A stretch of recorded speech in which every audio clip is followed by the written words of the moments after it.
Hello everyone, I am doctor Sahil More. आज हम करेंगे एक और important topic, fresh water ecosystems, जो कि इम्पोर्टेंट रहेगा आपके आने वाले एनटीपीसी एग्ज़ाम के लिए और साथ में आपके इंजीनियरिंग सर्विस एग्ज़ाम के लिए। ठीक है, तो स्टार्ट करते हैं। एनटीपीसी की इन्वायरमेंट मैनेजमेंट की बहुत अच्छी पोस्ट निकली हुई है। हम वीडियोस के थ्रू इसका सिलेबस भी कवर करेंगे और साथ साथ हमारे इंजीनियरिंग सर्विस के लिए भी हम सिलेबस को कवर करेंगे, जिसके लिए हमने मॉड्यूल लॉन्च किया हुआ है। सो फ्रेश वाटर इकोसिस्टम होता क्या है? इसके अंदर कंसिस्ट होते हैं हमारे लेक्स, पॉन्ड्स, रिवर, स्ट्रीम्स। ठीक है, ये सब फ्रेश वाटर है। ये हमारा सिर्फ कंस्टिट्यूट होता है हमारा 0.01% of the planets total surface area. Okay, fresh water ecosystem account for less than 0.01% of the planet surface area। Okay, और जो सपोर्ट करता है हमारे ऑलमोस्ट 1 लाख स्पीशीज को।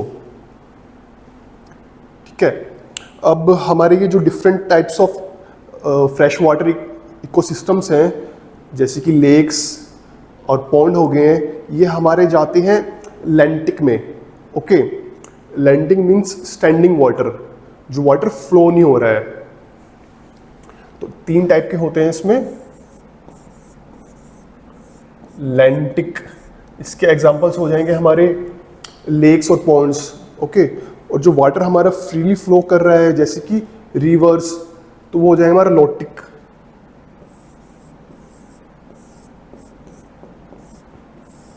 और इसके साथ साथ होते हैं हमारे वेटलैंड्स। ठीक है, हम इसको आगे थोड़ा डिटेल में पढ़ेंगे। तो ये डिफरेंट हमारे फ्रेश वाटर इकोसिस्टम्स होते हैं। तो वेटलैंड्स क्या होता है? वेटलैंड्स हमारे एक नेचुरल प्यूरिफिकेशन सिस्टम की तरह एक्ट करता है, जो हमारे केमिकल्स को और अदर पोल्यूटेंट्स को रिमूव करता है। बट ये धीरे धीरे हमारा डिसअपियर होता जा रहा है since 1900। Human impacts fresh water ecosystems in various ways. Okay, जैसे कि फ्लो अल्टरेशन कर देते हैं हम ह्यूमन एक्टिविटीज से, जो भी हमारे इकोसिस्टम्स हैं, हम पॉल्यूशन कर रहे हैं, स्पीशीज एक्सटिंक्ट हो रही हैं। ठीक है, धीरे धीरे स्पीशीज खत्म होती जा रही हैं जो भी फ्रेश वाटर इकोसिस्टम के अंदर हैं।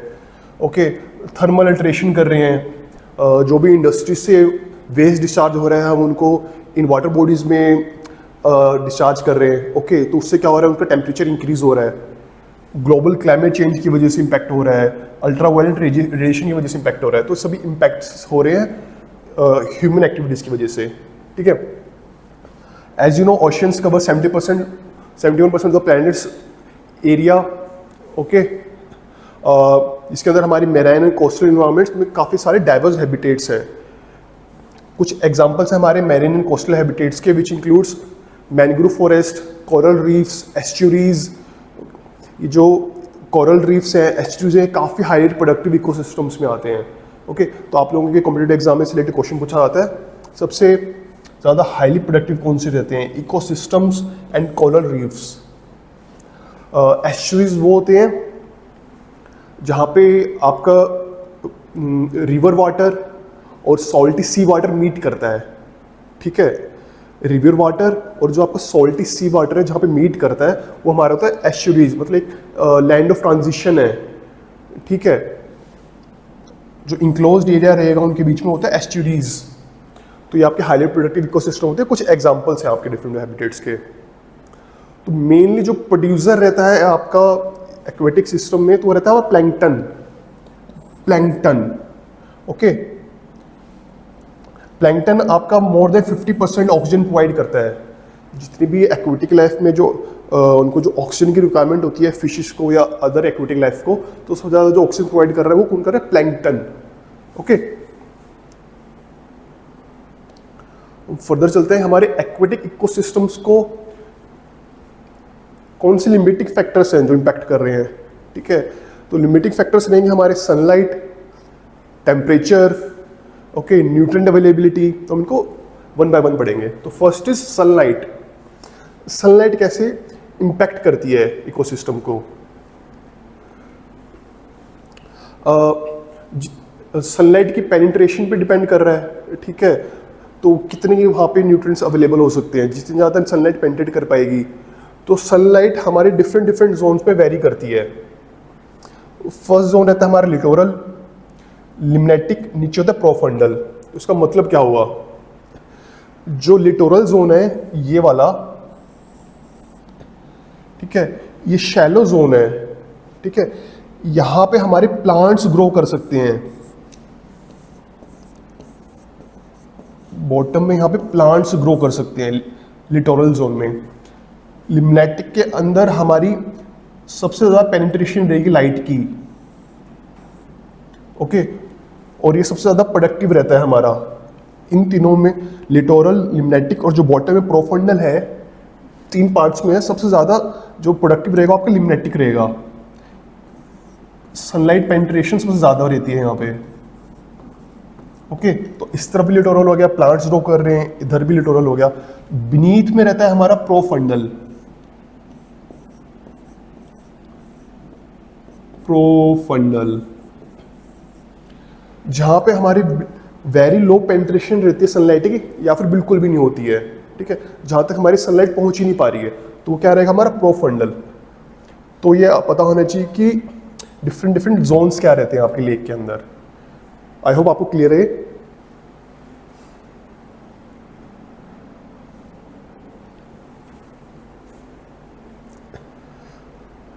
आगे चलते हैं। सनलाइट के बाद जो अगला आपका लिमिटिंग फैक्टर वो रहेगा टेम्परेचर, ठीक है। टेम्परेचर कैसे इफेक्ट कर रहा है आपके एक्वेटिक इकोसिस्टम को। तो जो भी लेक्स का टेम्परेचर रीजन है वो जनरली थर्मली स्ट्रेटिफाइड रहता है, ठीक है। थर्मली स्ट्रेटिफाइड का मतलब हुआ उसमें डिफरेंट टेम्परेचर जोन रहेंगे, रीजन वाइज डिवाइड होता है। वो कैसे रहता है, सपोज ये आपकी एक लेक है, ओके,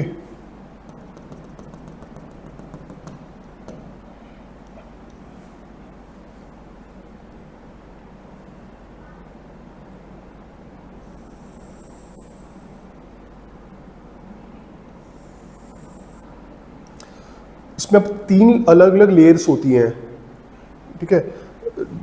अब टेम्परेचर बेसिस पे हमें 3 अलग लेयर्स पढ़ने पड़ेंगे। सनलाइट के बेसिस पे हमने पढ़ा, अब टेम्परेचर के बेसिस पे अलग अलग क्या लेयर्स हो सकती हैं।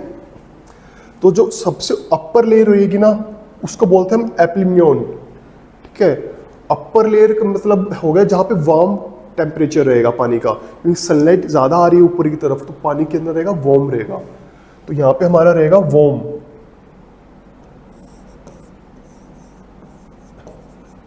ओके।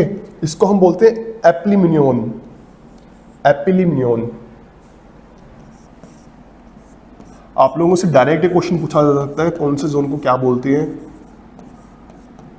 किसमें ज्यादा प्रोडक्टिविटी रहती है, ठीक है। तो ध्यान से समझो इस चीज को। ये जो हमारा नीचे का जोन रहेगा कूलर जोन रहेगा, ठीक है। ऊपर वाला रहेगा हमारा वार्म, नीचे वाला रहेगा हमारा कूल, जो आपस में मिक्स नहीं हो पा रहे हैं, ठीक है।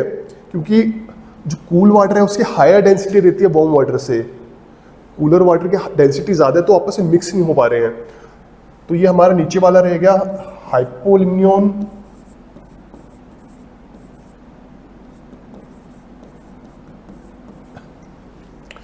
अब इन 2 जोन के बीच में एक लेयर बनती है, ठीक है। इन 2 जोन के बीच में एक लेयर बनती है जिसको हम बोलते हैं मेटालिम्नियन। यहां पे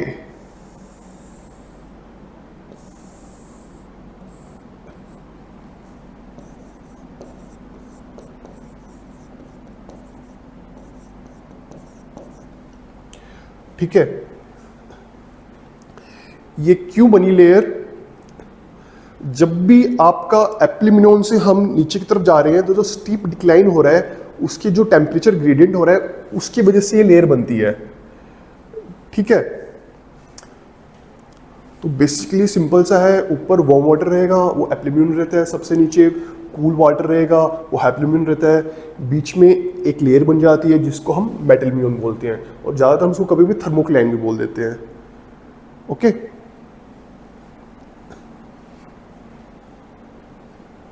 तो हमने 2 फैक्टर्स पढ़ लिए हैं, sunlight and temperature. So next factor is availability of nutrients. Nutrients कितने ज़रूरी है हमारे उसके लिए, ठीक है। न्यूट्रिएंट्स एक इंपॉर्टेंट लिमिटिंग फैक्टर रहता है। दो टाइप्स के हमारे इसमें रहेंगे nutrients, phosphorus and nitrogen. Phosphorus and nitrogen. जो फॉस्फोरस रहेगा वो आपका लिमिटिंग फैक्टर रहेगा फ्रेश वाटर लाइफ जोन्स के अंदर, ठीक है। जो फ्रेश वाटर है जैसे कि रिवर, तो वहाँ पे कौन सा लिमिटिंग फैक्टर रहेगा, मतलब जो कम है, ठीक है, जो लिमिट में है अवेलेबल, तो वो रहेगा फॉस्फोरस फ्रेश वाटर में। और सॉल्ट वाटर के लिए जैसे कि सी, उसमें लिमिटिंग फैक्टर रहेगा आपका नाइट्रोजन। ये भी वेरी इंपॉर्टेंट है, आपके एग्जाम्स के लिए बहुत बार पूछा जाता है कि लिमिटिंग फैक्टर कौन से रहते हैं। फॉस्फोरस फ्रेश वाटर के लिए, नाइट्रोजन सॉल्ट वाटर में। सॉल्ट वाटर में आपको नाइट्रोजन की प्रेजेंस कम मिलेगी, ओके।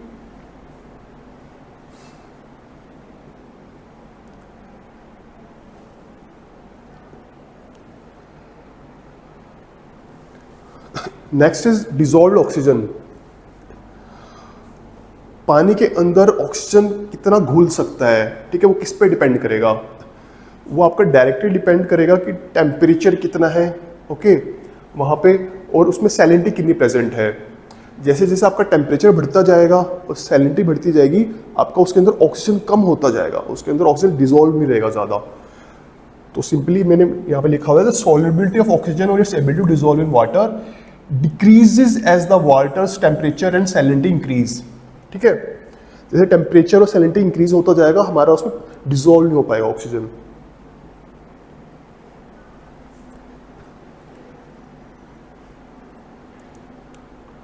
जो हमारे यूट्रॉफिक जोन होते हैं, ठीक है, यूट्रॉफिक जोन्स होते हैं जिसमें हाईली प्रोडक्टिविटी होती है, जिसके अंदर नाइट्रोजन और फॉस्फोरस की क्वांटिटी बहुत ज़्यादा होती है, वो कौन से होते हैं, यूट्रॉफिक होते हैं। तो उसके अंदर हमारी डिसॉल्व ऑक्सीजन जब डिक्लाइन करेगी, जब समर ज़्यादा होगी, ठीक है, जब वार्म टेम्परेचर ज़्यादा होगा, जैसे कि मैंने बताया, जैसे टेम्परेचर इंक्रीज होगा डीओ कम होता जाएगा। तो यूट्रॉफिक के अंदर डीओ डिक्लाइन करेगी विद इन समर। और एक और लेक होती है आपकी ओलिगोट्रॉफिक लेक, ठीक है। ओलिगोट्रॉफिक लेक के अंदर आपके न्यूट्रिएंट्स इतने ज़्यादा नहीं होते हैं, ठीक है, और इसके अंदर एल्गोल बायोमास फिर नहीं बन पा रहा है, इसके अंदर एल्गल बायोमास की क्वांटिटी बहुत कम है। तो इसकी वजह से क्या हो रहा है, जो आपकी लाइट की पेनिट्रेशन है वो डीप तक जा सकती है, ठीक है, अलाउज डीपर पेनिट्रेशन। और एक नेक्स्ट होते हैं हमारे जिसमें बिल्कुल ही प्रोडक्टिविटी नहीं है, ठीक है, उसके अंदर 100% सैचुरेशन ऑब्जर्व की गई है। तीन टाइप के हो गए हैं। एक हो गया आप लोगों का यूट्रॉफिक, यूट्रॉफिक के अंदर प्रोडक्टिविटी ज़्यादा रहेगी, ठीक है। एक हो गया है ओलिगोट्रॉफिक, जिसके अंदर आप लोगों के जो भी एल्गल बायोमास है वो कम बनेगा, जिसमें फिर डीपर पेनिट्रेशन हो सकती है। एक होता है एक्सट्रीमली डीप, जितना डीप रहेगा उतना अनप्रोडक्टिव रहेगा वो, ठीक है। तो उसमें ही हमारी नियर 100% सैचुरेशन होती है डिसॉल्व्ड ऑक्सीजन की।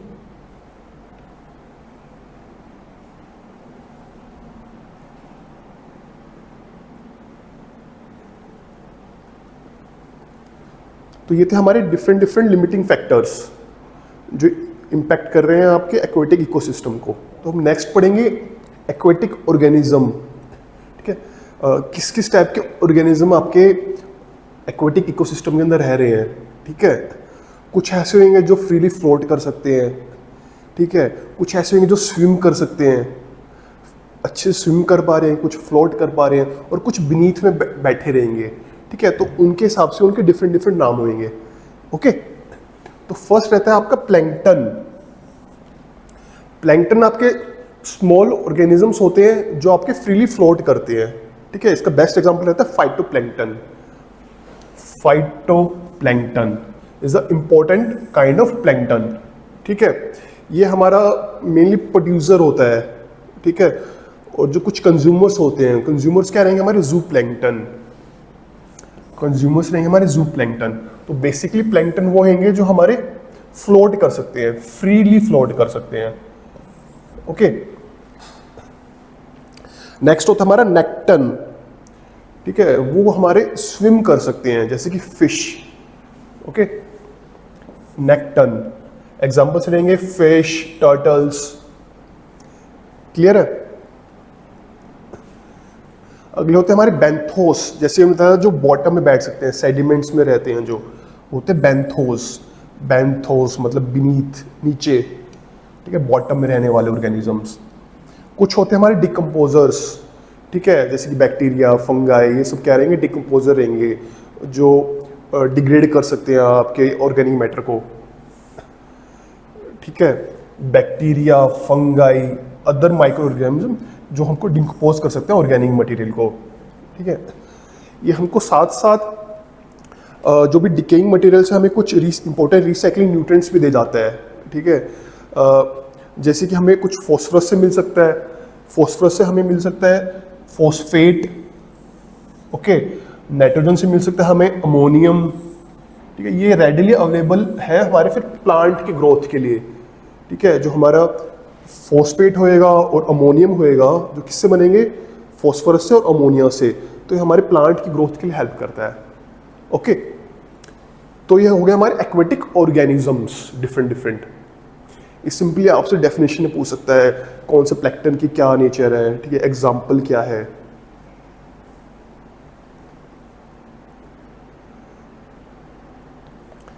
फ्रेश वाटर एक्वेटिक इकोसिस्टम, जैसे मैंने बताया था 3 टाइप के होते हैं, लैंटिक, लॉटिक और वेटलैंड्स, ओके।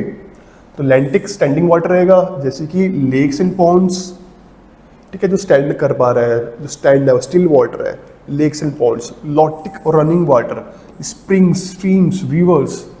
वेटलैंड्स में आएंगे हमारे मार्शेस, स्वैम्प्स, ठीक है, जहाँ पे हमारी फ्लक्चुएशन रहती है पानी की, water level rise and fall करता है सीजनली, ओके।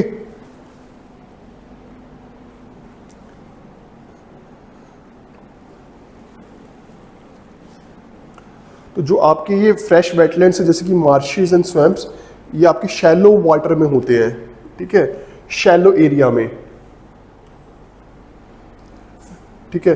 ये आपका मार्श एक टाइप ऑफ वेटलैंड है जो which covers ground for long period of time, ठीक है, जो मेनली डोमिनेट रहेगा ग्रासेस से, ठीक है, शैलो वाटर में होता है, ठीक है, शैलो एरिया फ्रेश वाटर में होता है, और साथ साथ ये आपका ग्राउंड वाटर को काफ़ी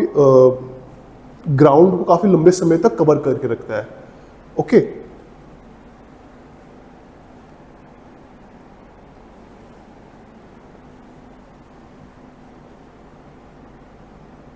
next is classification of lakes on the basis of productivity, ठीक है। प्रोडक्टिविटी के बेसिस पे क्लासिफिकेशन क्या है। फर्स्ट रहेगी हमारी ओलिगोट्रॉफिक लेक्स, ओके। जैसे मैं बताया था कम प्रोडक्टिविटी रहती है ओलिगोट्रॉफिक लेक्स की, लो प्रोडक्टिविटी लेक क्लियर रहती है हमारी, ठीक है। और जो आपका यूफोटिक जोन है वो जनरली हैप्लुमिनल जोन तक रहता है। यूफोटिक जोन में हमारा आ सकता है जो भी मैंने आप लोगों को पहले बताया था, लिटोरल, ठीक है, एक लिटोरल होता है जो हमारा साइड में जब प्लांट ग्रो कर पा रहे हैं, एक लिम्नेटिक होता है, ठीक है, जहाँ पे हमारी पेनिट्रेशन हो पा रही है, तो हमारा होता है कंबाइन, उसको बोलते हैं यूफोटिक जोन, यूफोटिक जोन, ठीक है। तो इसके एग्जांपल्स क्या रहेंगे, जो भी आपके कोल्ड वाटर फिश है, ठीक है, ओलिगोट्रॉफिक लेक में कौन से ऑर्गेनिज्म रहेंगे, cold water fish, cold water fish. इसका एक इंपॉर्टेंट एग्जांपल रहेगा ताहो लेक, जो है आपके यूएसए में, कैलिफोर्निया नेवाडा बॉर्डर पे यूएसए के अंदर आपकी ताहियो लेक है, ठीक है। किसका एग्जांपल है, ओलिगोट्रॉफिक लेक का।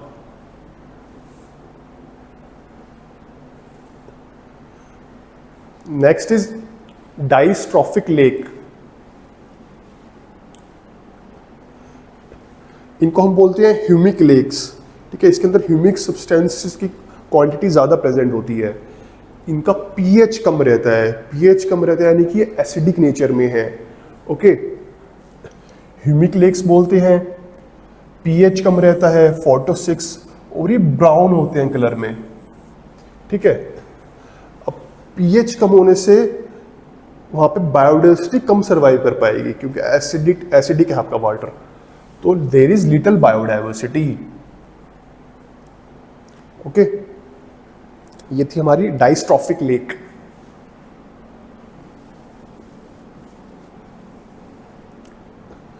Next is meromictic lakes, meromictic lakes, ठीक है। ये वो लेक्स होते हैं जो कंप्लीटली मिक्स नहीं हो पाती हैं, इनका वाटर मिक्स नहीं हो पाता है, ओके।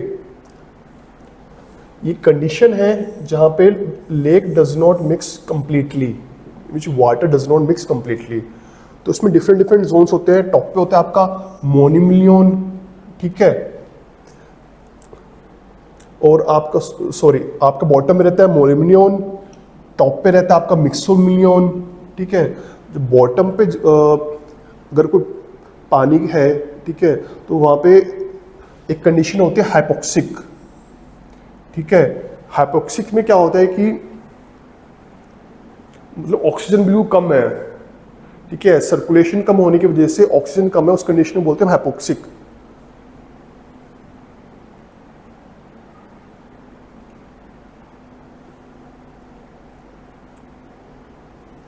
इसका एग्जांपल रहेगा आपका बिग सोडा लेक, ठीक है। ये एक मेरोमेटिक लेक का एग्जांपल है जो कहाँ पे है आपका, एक वोल्केनिक क्रेटर के पास में, नियर अ वोल्केनिक क्रेटर, नेवेडा में, ठीक है।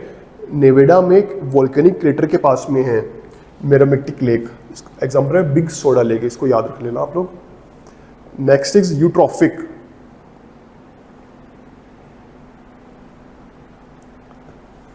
यूट्रॉफिक लेक जैसे मैंने बताया था, जिसके अंदर नाइट्रोजन एंड फॉस्फोरस की क्वांटिटी सबसे ज्यादा रहेगी,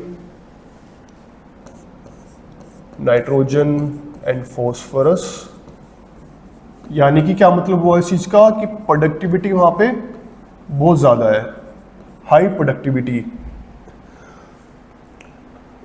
ठीक है। अब आप लोगों से डायरेक्ट पूछा जा सकता है general questions, specially engineering studies में, कि लार्जेस्ट फ्रेश वाटर लेक कौन सी है आप लोगों की, ठीक है। उसका एग्जांपल है वुलार लेक, जो कहाँ है आपकी जम्मू एंड कश्मीर में, वुलार लेक।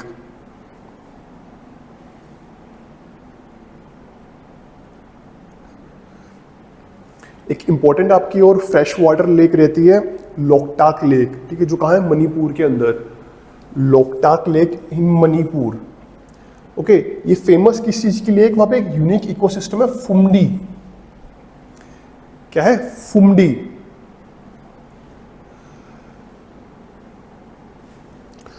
ये बेसिकली एक मैट है सोइल और वेजिटेशन का, ठीक है, सोइल एंड वेजिटेशन मैट का मतलब फुमडी, जो कि आप लोगों के रेनी सीजन में फ्लोट करता है, ठीक है, float during the rains and sink during dry months.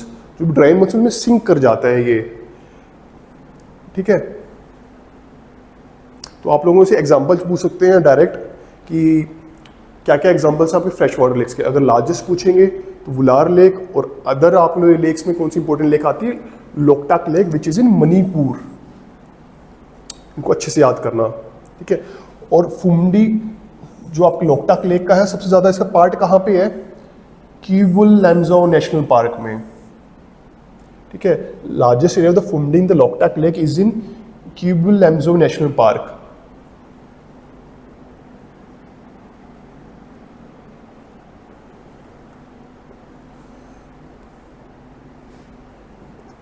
अब हम डिस्कस करेंगे जो भी हम टॉपिक पढ़ा है उससे रिलेटेड कुछ क्वेश्चंस कवर करने की, ठीक है। तो मेरे साथ साथ हम लोग कोशिश करना है इनको आंसर करनी है खुद से। So first question is the 3 zones in all spring water ecosystems are. कौन से 3 zones होते हैं? जैसे मैंने बताया था, लिटोरल होता है, लिम्नेटिक होता है, ठीक है, प्रोफंडल होता है। तो इसने बस उन्हीं को मेंशन किया, आपको ढूंढना है इनमें से कौन सा है।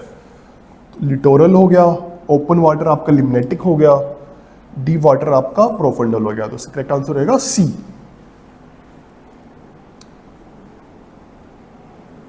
Second question states that how many types of aquatic ecosystems are there.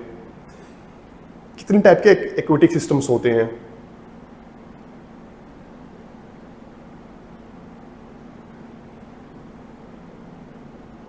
Basically आपके 2 टाइप के रहते हैं, ओके। एक रहता है फ्रेश वाटर, एक रहता है मेराइन, ठीक है, फ्रेश वाटर एंड मेराइन। तो रहेगा इसका option number 2। Next question is in which of the following we can see fluctuation in the water level dramatically in different season. Different season में dramatically हमें उनमें फ्लक्चुएशन दिख रही है, वाटर लेवल के अंदर फ्लक्चुएट हो रहा है, water level up and down हो रहा है। तो किस में रहता है ये सबसे ज्यादा? ये सबसे ज़्यादा रहता है आपका वेटलैंड्स में, ठीक है, वेटलैंड्स में सबसे ज़्यादा फ्लक्चुएशंस होती है। Next is which is the largest ecosystem on earth. आपसे अर्थ पे पूछ रहा है जितने भी एक्वेटिक इकोसिस्टम, सॉरी जितने भी इकोसिस्टम है सबसे ज़्यादा लार्जेस्ट कौन सा रहेगा।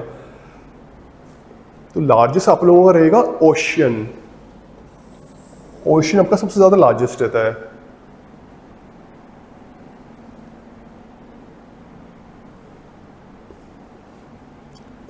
ठीक है, क्योंकि हमारा जो भी अर्थ का सरफेस है 70% ओशन से कवर है, ठीक है, और जनरली जब भी हम ऊपर से स्पेस से देखते हैं अगर अर्थ को तो हमको ब्लू नज़र आता है क्योंकि वाटर भी तो सारा सरफेस पे हमको दिख रहा है। ओके, नेक्स्ट हमसे पूछा जा रहा है where can we see coral reefs. हम कोरल रीफ्स कहाँ देख सकते हैं।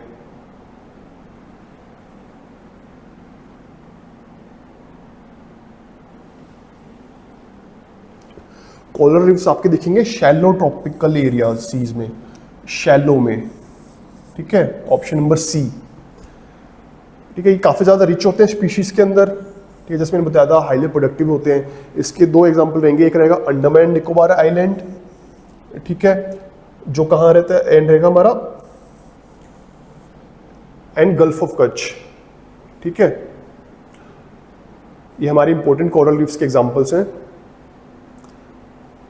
Last question is which of the following is among the world's most productive ecosystems in terms of biomass production।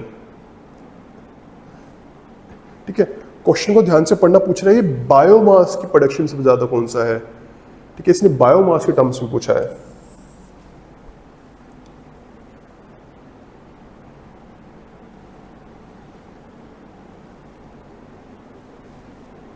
तो इसका करेक्ट आंसर रहेगा ब्रैकिश वाटर इकोसिस्टम्स। जो brackish water ecosystem होता है वो आपका सबसे ज्यादा बायोमास की प्रोडक्शन में हाईएस्ट रहता है। ठीक है, जो आपके डेल्टा ऑफ गंगाज है, ठीक है, वहाँ पे सुंदरबंस इसका एग्जांपल रहेगा ब्रैकिश वाटर इकोसिस्टम का, ठीक है, जहाँ पे बायोमास की प्रोडक्शन सबसे ज़्यादा रहती है। ठीक है, इसका करेक्ट आंसर है सी। इसका एग्जांपल रहेगा सुंदरबंस इन a delta of Gangas river. तो आई होप आपको ये टॉपिक अच्छे से क्लियर हुआ होगा। हमने फ्रेश वाटर इकोसिस्टम के अंदर काफ़ी डिटेल में चीज़ें पढ़ी हैं। ठीक है, लिमिटिंग फैक्टर्स क्या रहते हैं, सनलाइट, टेम्परेचर, उनकी बेसिक जोन्स, ठीक है, डिफरेंट टाइप्स ऑफ लेक्स क्या रहती हैं, आपके एक्वेटिक ऑर्गेनिजम्स क्या रहते हैं, और हमने कुछ किए इंपॉर्टेंट क्वेश्चंस। तो मिलते हैं नेक्स्ट वीडियो में। Thank you.